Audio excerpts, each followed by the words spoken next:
Mi nombre es Daniel Felipe Sarmiento Siachoque, soy estudiante de Ingeniería Biomédica y estoy cursando quinto semestre. Dentro del funcionamiento, voy a explicar la parte teórica de cómo funciona un motor Stirling y cómo funciona en particular nuestro motor. Bueno, para la teoría, inicialmente el aire al interior del cilindro se encuentra comprimido y con alta presión. Esto, sumado al ingreso de calor, hace que el aire se expanda y a través del pistón de potencia realice trabajo, moviéndose desde un volumen inicial a un volumen final, llegando al estado número 2. Inmediatamente después de que esto pasa, el pistón de desplazamiento baja rápidamente hacia la región caliente del cilindro, permitiendo que la temperatura y la presión del aire descienda debido a que este está expuesto a la región fría del cilindro. En este punto, el volante que está conectado al cigüeñal, el cual sincroniza los movimientos de los cilindros tanto de potencia como de desplazamiento, lleva suficiente inercia para hacer que el pistón de potencia eh, realice trabajo y comprima el aire. Finalmente, en el estado número 4, el pistón de potencia llega al volumen inicial nuevamente y el pistón de desplazamiento sube hacia la región fría del cilindro con el fin de que el aire que quede expuesto a la región caliente del cilindro y así aumente su temperatura y presión hasta llegar al estado inicial en donde se repetirá el ciclo. Ya nuestro motor en particular, como se puede observar, en la parte de abajo está la vela, el cual eh, por medio de transferencia de calor va a empezar a calentar la lata donde se encuentra el pistón y como el pistón tiene una serie de espacio, pero por decirlo de alguna manera, un espacio entre la base de la lata y donde está el pistón, se calienta y empieza a expandirse el aire hacia arriba subiendo el pistón y ese aire que sube con el pistón se va por la manguera hacia el pistón de potencia, siendo que el aire que quede en la parte de arriba de la lata se enfríe, se refrigere y pues se pueda refrigerar de esta manera. Sumado a la lata que se encuentra alrededor de la lata principal, la cual contiene agua. En este punto, como la lata se ha seguido calentando debido a que la vela no se ha apagado y a que el aire que está en la parte superior del pistón ha salido por la manguera hacia el pistón de potencia, el aire que está abajo es mucho más caliente que el que está arriba, entonces hace que el pistón baje y además el pistón de potencia hace que el movimiento que va haciendo la bomba, eh, gracias al aire que le va llegando, hace que el volante pueda girar y el volante que sincroniza los movimientos de ambos pistones hace que el pistón baje otra vez y se pueda volver a repetir el ciclo. En conclusión, el funcionamiento del motor Stirling se da gracias a la presencia de un intercambiador de calor, por decirlo de alguna manera, debido a que en el enfriamiento del gas, del aire, se pasa de una temperatura 2 a una temperatura 1 liberando calor. Y en el calentamiento se pasa de una temperatura 1 a una temperatura 2 absorbiendo calor. Teóricamente, puesto que se pasa por las mismas temperaturas, es posible aprovechar el calor liberado, convirtiéndolo en energía mecánica sin violar el segundo principio de la termodinámica. Hola, mi nombre es Diana Selene Parra Pérez, pertenezco al programa de Ingeniería Biomédica y soy del grupo A1B. Se va a explicar el funcionamiento y la realización de las gráficas obtenidas con ayuda de la herramienta o software tracker. Lo primero que se hizo fue crear una barra de calibración para tener los ejes de coordenadas que necesitamos, como podemos observar acá. Este eje de coordenadas debemos ubicarlo en todo el centro del disco giratorio y después calibrar la barra para la medida que necesitamos, que es en metros. Seguido de esto se sitúa la masa puntual en un punto de referencia del disco, como podemos verlo acá, y se configura el área en el que debe leer los píxeles para finalmente obtener las tres gráficas que nos darán la eficiencia del motor de Stirling. Como podemos ver, este es el funcionamiento del disco en Tracker, que nos está dando acá los datos para las tres gráficas que necesitamos. Las tres gráficas que necesitamos es el ángulo de rotación con respecto al tiempo, que es la que podemos ver acá, velocidad angular con respecto al tiempo y aceleración angular con respecto al tiempo. Se tomaron alrededor de 70 datos. Al momento de tener todos los datos situados en las tres gráficas, estos se seleccionan y con ayuda de la herramienta Analyze the Tracker, que yo ya los seleccioné, esto es herramienta de datos, se pueden observar, bueno, esta gráfica con ecuación dependiente donde tenemos los valores positivos de la gráfica de ángulo, del ángulo rotacional con respecto al tiempo, con parámetros de A de 1,665 por 10 a la 1, de B con menos 1,256 por 10 a la 0 y una desviación RMS de 1,731 por 10 a la menos 1. Aquí vamos a ver la gráfica de la velocidad angular. Estos puntos, vamos a seleccionar algunos puntos, seleccionar puntos y vamos a ir a la herramienta de Analyze. Aquí podemos ver la de la velocidad, el ajuste lineal de la gráfica de velocidad angular con respecto al tiempo. Tenemos parámetros de A de 1,665 por 10 a la 1, de B de menos 1,256 por 10 a la 0, con una desviación RMS de 1,529 por 10 a la 1. Ahora vamos a ver la aceleración angular. Ya están seleccionados los puntos y vamos a analizar. Los datos no se están actualizando como antes, pero aquí podemos ver, es esta, la linealización de la gráfica de aceleración angular con respecto al tiempo, que nos dan parámetros de A de menos 3,771 por 10 a la menos 1 y B de 1,706 por 10 a la 1 con una desviación estándar de RMS de 1,617 por 10 a la 1. Nos están actualizando los datos y aquí parece no data select, pero ya se habían tomado los datos. Entonces, bueno, finalmente estas son las tres gráficas y se observa cómo de esta forma se puede observar cómo se comporta el motor para después calcular la eficiencia de este. Para el análisis de las gráficas, con la misma ayuda de la herramienta de Analyze, podemos ver, esta es la gráfica de ángulo rotacional con respecto al tiempo. Entonces se puede observar un comportamiento lineal creciente en donde existe una relación directamente proporcional entre el ángulo de giro y el tiempo. A medida que aumenta el tiempo, también aumenta el ángulo de rotación. Y se obtiene una ecuación de la recta, como podemos verlo acá en el Analyze.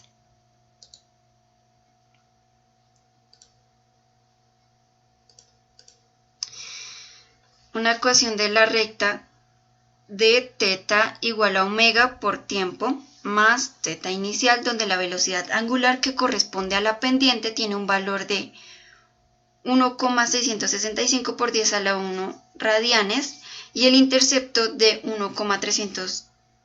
menos 1,256 por 10 a la 0 radianes. En esta gráfica, bueno, podemos observar que esta gráfica presenta buena linealidad, dado su coeficiente de correlación que es igual a 1.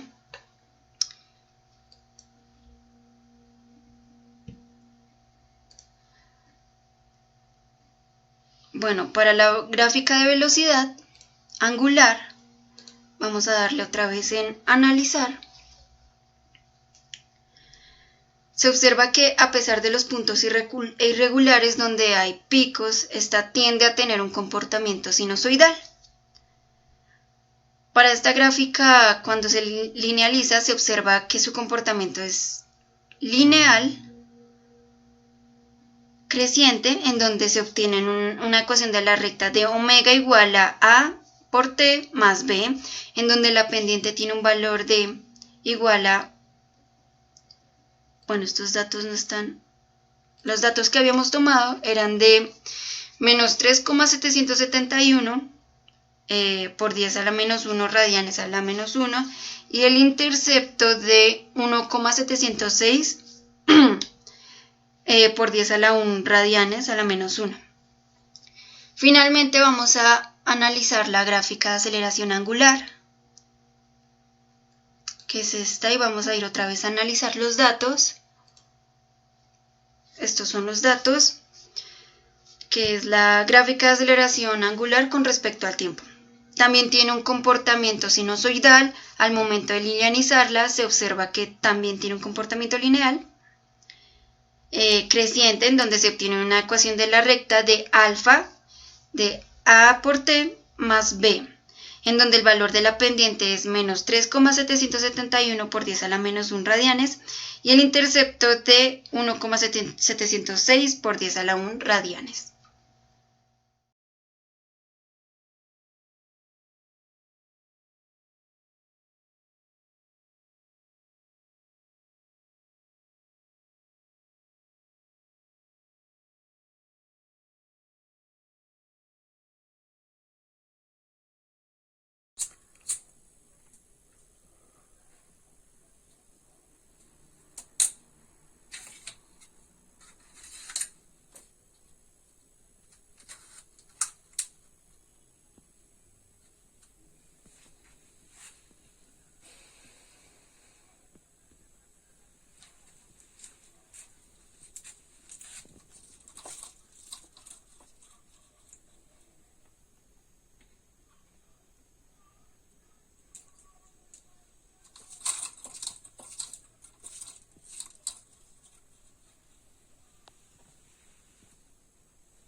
Mi nombre es Camila Dávila y hoy voy a explicar cómo se realizó el motor Stirling.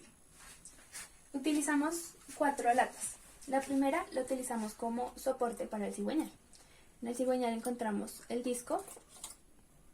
Acá en la parte inferior encontramos un tarro de plástico con una bomba unido por un alambre al cigüeñal.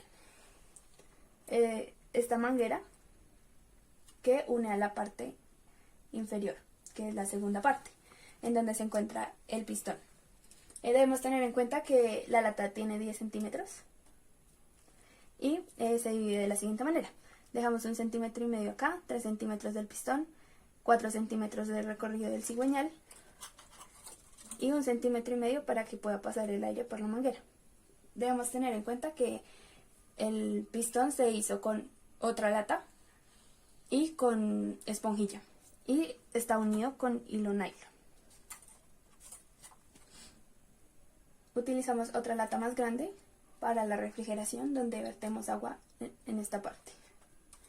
Luego utilizamos esta lata para soportar el motor y colocar el mechero, el cual me permite que el calor se vaya directamente a la parte inferior del motor y así pueda realizar mejor su trabajo. Buenas tardes, mi nombre es Alejandra Saavedra y voy a explicar los procesos termodinámicos que se dan en el motor Stirling en un plano de presión-volumen.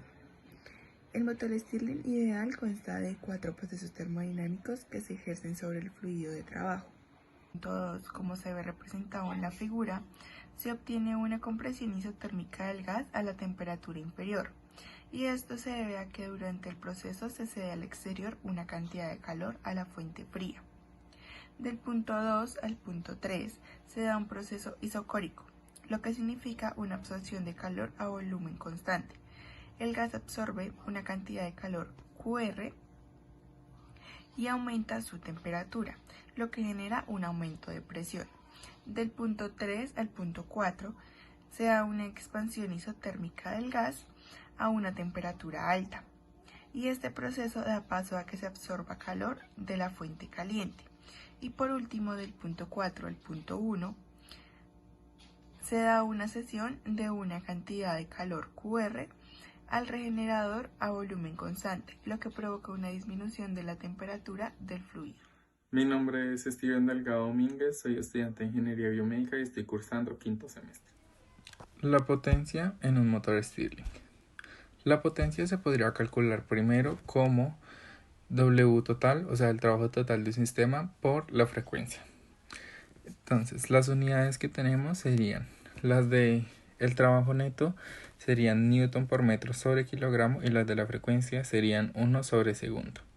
La frecuencia se puede definir como 1 sobre el periodo, y el periodo es el tiempo que tarda el motor en dar una vuelta. Para poder hallar los cálculos del trabajo neto tenemos que hallar primero el trabajo de compresión y el trabajo de expansión. Para entender estos trabajos, primero definimos el ciclo del motor en 4 pasos. Entonces el ciclo empieza con la adición del calor, que va del paso 1 al punto 2. Luego viene el rechazo del calor a volumen constante del punto 2 al punto 3, la compresión del trabajo en proceso isotérmico del punto 3 al punto 4 y el calor añadido a volumen constante, que va del punto 4 al punto 1. Se tiene que el calor añadido o el calor rechazado a volumen constante es el mismo. Después de esto podemos definir que el trabajo neto sobre la masa del gas es igual al trabajo de la expansión menos el trabajo en compresión. Cuando reemplazamos la ecuación 2 en la ecuación 1, podemos obtener que la potencia se puede calcular como el trabajo neto por la masa del gas por la frecuencia. Si volvemos a reemplazar, para hacerlo más simplificado, podemos decir que el trabajo neto vendría siendo igual al trabajo de expansión menos el trabajo de la compresión, y eso vendría siendo multiplicado por la masa y por la frecuencia. Al operar las unidades encontramos que el trabajo neto va en unidades de newton por metro sobre kilogramo, la masa va en kilogramo y la frecuencia va en 1 sobre segundo. Podemos reemplazar que newton por metro es igual a joules, y al cancelar los kilogramos podemos encontrar que queda joule sobre segundo, lo que sería equivalente a 1 watt.